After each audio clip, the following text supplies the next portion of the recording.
All right, let's dive in. We're going to talk about a hidden language, one that honestly says way more than words ever could. I'm talking about the powerful world of nonverbal communication. So, when you think about mastering a language, what comes to mind? Is it just about vocabulary and grammar? I think we all know it's so much more than that, right? The real fluency, that deep connection, that actually happens in the silence between the words. Think about it. The words we say, they're really just the tip of the iceberg. And when you're talking with someone from a different culture, understanding their body language isn't just a nice to have skill, it is absolutely 100% essential. Okay, so here's what we've got on tap.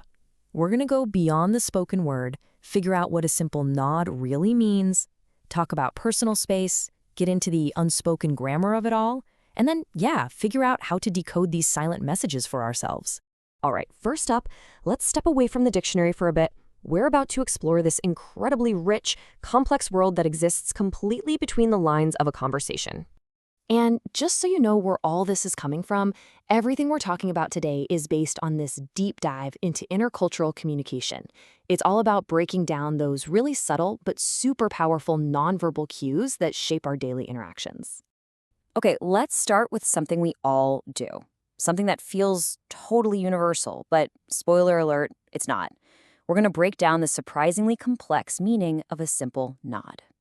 So to really get this, we have to talk about a concept from Japan called aizuchi.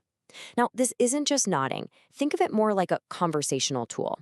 It's a whole series of nods, little uh-huhs, that basically tell the speaker, hey, I'm with you, I'm fully engaged, and I'm listening respectfully. And this is where it gets fascinating. The exact same action can send completely opposite signals. You see, for a Japanese listener, nodding a lot is a sign of respect. I'm listening. But for many English speakers, that much nodding can feel like you're getting impatient, or maybe that you're not being sincere. And it goes the other way too. Those one or two nods an English speaker uses to say, I agree, might look like you're not even paying attention in Japan. It's a classic case of getting your wires crossed. All right, so we've gone from these small gestures, right? Now let's zoom out to something a little bigger. I'm talking about those invisible boundaries of personal space and how we make physical contact. And check this out. What a perfect illustration of these cultural differences. In Japan, you've got a polite distance, maybe a bow, and avoiding a lot of direct eye contact. All signs of respect. But flip that over to many English-speaking cultures, and what's the gold standard?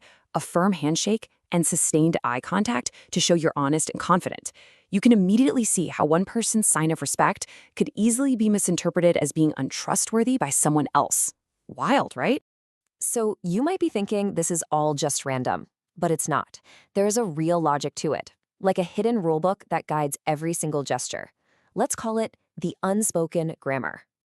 And here's the key thing to remember. These signals are not random at all. They're deeply, deeply embedded in our cultures.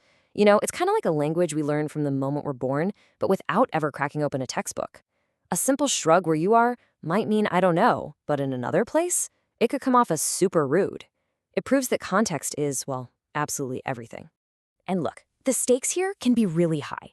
When you're trying to communicate something important, like really important, and you mix in the wrong gesture, the risk of confusion just skyrockets. It can totally undermine everything you're trying to say.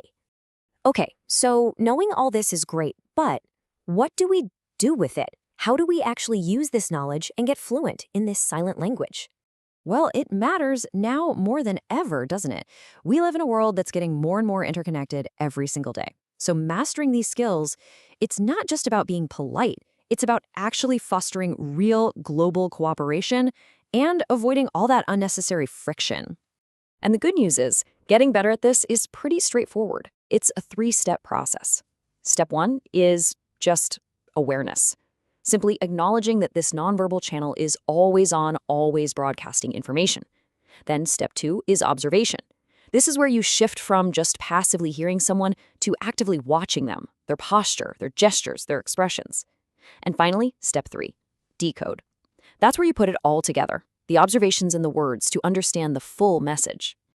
So what's the bottom line here? It's pretty clear. For literally any professional who wants to succeed in today's world, being able to understand and interpret nonverbal cues isn't some optional soft skill anymore. Nope, it's absolutely vital. Which kind of leaves me with one final question for you. The next time you're in a conversation, what silent messages, what pieces of that unspoken grammar are you going to be looking for? Something to think about. Thanks for tuning in.